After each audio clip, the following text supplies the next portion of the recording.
Fabrício, pai do João Henrique, vai falar aqui para a gente desse sonho de ser pai solo. Ser pai sempre foi um projeto muito presente na minha vida. E a chegada do João só concretizou de forma muito abençoada esse desejo que é o ser pai. E eu sempre tive essa certeza que eu queria ser pai através da adoção.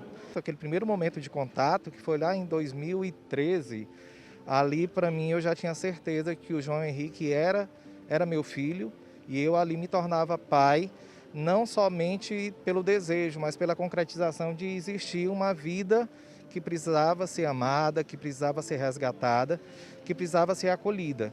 E a gente vem concretizando esse ser família.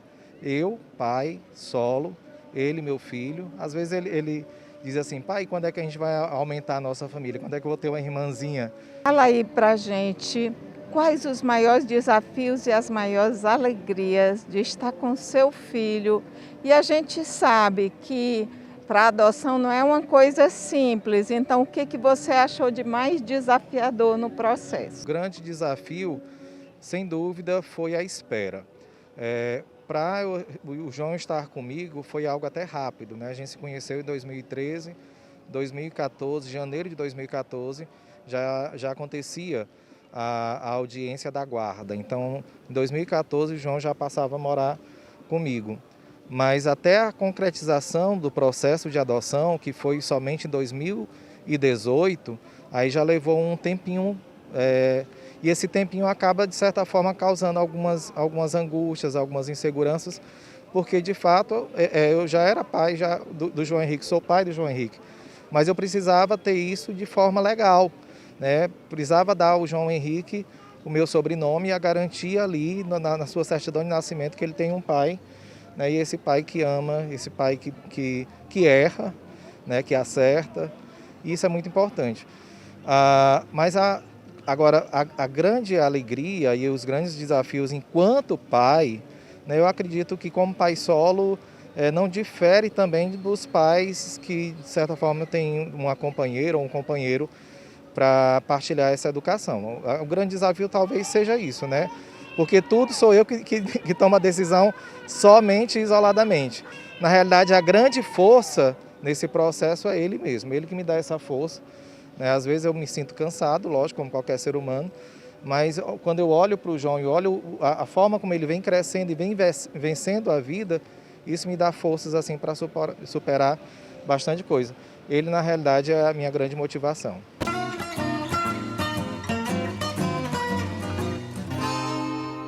Ser mãe não estava nos planos da Diana, mas há 3 anos, após uma gravidez não planejada, ela acabou virando mãe do pequeno Benício.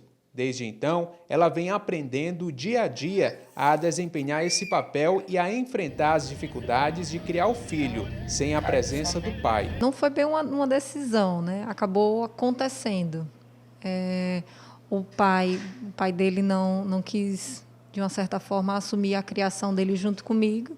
Então, eu tive que trazer isso para mim, né? Essa criação dele para mim, de cuidar dele, levar no médico, as questões financeiras e também emocional, né? Então, foi uma coisa que acabou acontecendo.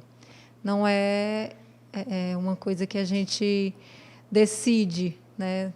Mesmo porque é muito mais fácil quando você tem os dois lados, arcando com tudo, não só a questão financeira, mas emocional também, porque a criança precisa dessa atenção, né? Principalmente nos primeiros anos. A gente precisa viajar, as demandas são...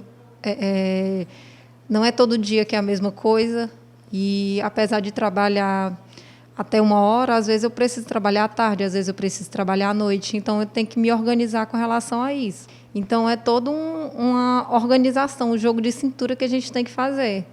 Porque eu tenho que cuidar dele, mas eu também tenho que trabalhar para me poder cuidar dele, né? Então, é se readequar mesmo. Porque é um emprego, de uma certa forma, ser mãe é um emprego 24 horas por dia. Manhã, tarde, noite e, às vezes, de madrugada. Segundo dados de uma pesquisa realizada pelo IBGE, em todo o país, são mais de 11 milhões de mulheres que criam seus filhos sem a presença paterna. São as chamadas mães solo. E a maioria dessas mulheres acabam vivendo uma realidade bem difícil para cumprir a missão de ser, ao mesmo tempo, mãe e pai de seus filhos. Mara é mãe solo de 3 filhos. Bruna, de 11 anos, Isaac, de 7 e Isabelle, de 5 anos. Desempregada, ela conta que se divide entre as responsabilidades da casa, os bicos que às vezes consegue para complementar a renda e cuidar dos filhos. Eu nunca imaginei que eu ia passar por tanta dificuldade, ainda mais sendo mãe solteira, né? Com 3 crianças, dependendo apenas desse auxílio do governo e de pensão alimentícia, porque infelizmente eu não tenho meus estudos completos. E aí não consigo arranjar emprego. Quando eu pego alguns bicos, é um lavado de roupa. E dá mal mesmo para comer e pagar o teto, que eu vivo de aluguel, que nem em casa, para falar a verdade, eu tenho. A dupla, tripla jornada são alguns dos problemas enfrentados por essas mulheres que, no Brasil, por conta do desemprego, das conjunturas sociais e, mais recentemente, da crise ocasionada pela pandemia de Covid-19, acabam ficando dependentes das políticas públicas, que são, em muitos casos, o que permite a sobrevivência dessas famílias. Segundo o gerente do Programa de Transferência de Renda e Benefícios Socioassistenciais da SASC, o perfil de quase metade dos beneficiários que são assistidos por programas públicos é formado por mães solo. Nós temos uma quantidade interessante, né, de certa forma até um pouco expressiva, de mulheres solo, e isso acontece muitas vezes porque o homem ele acaba viajando, procurando outros locais para trabalhar e acaba que a mulher fica cuidando realmente da família. Então, como a gente tem uma regra no cadastro único que permite que a pessoa seja considerada moradora e participante da família, com uma permanência de pelo menos até 12 meses nessa composição, e caso esteja ausente por esse período de 12 meses, não é mais considerado membro da família. Então a gente acaba tendo uma grande quantidade de pessoas, né, com essa configuração de mãe solo, né, nessa configuração do próprio cadastro único. Agora, é importante colocar também outra realidade, que é que a questão do benefício, quando chega para essas mulheres, ou até mesmo para a mulher que está com o companheiro, acaba dando uma certa autonomia e, consequentemente, acaba empoderando a mulher e acaba libertando um pouco essa mulher do jugo, né, das relações, de certa forma, que são danosas, relações mais tóxicas, né, que acabam prejudicando a sua saúde mental, sua convivência social, familiar, né, e muitas vezes mulheres que são acometidas de violência doméstica. Então, a gente tem dados, informações que, como a gente prioriza as mulheres chefe de família, né, muitas vezes acontece reações benéficas para a mulher, como o empoderamento e a libertação de um companheiro agressor.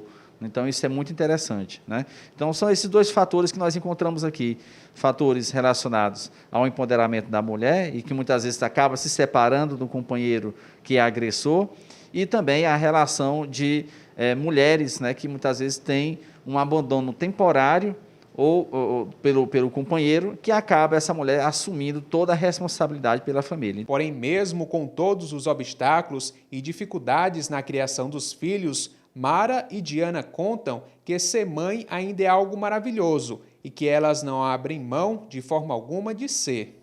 Eu estou aprendendo junto com ele, né? Porque quando nasce um filho, nasce uma mãe também. São minha vida. Por eles eu sou capaz de tudo.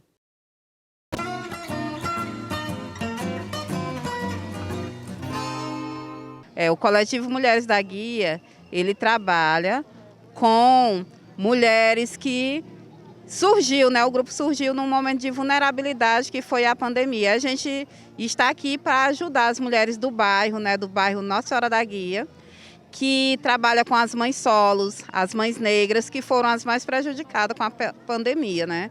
O coletivo trabalha com arrecadação de alimentos por doações de instituições.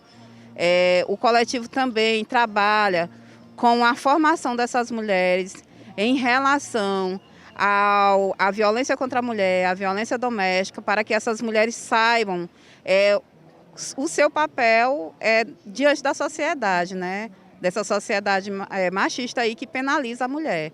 A gente aceita doações de todas as instituições. Quem puder ajudar, pode entrar em contato pelo número 9421-6832 e você pode estar doando para ajudar essas mulheres aqui que precisam.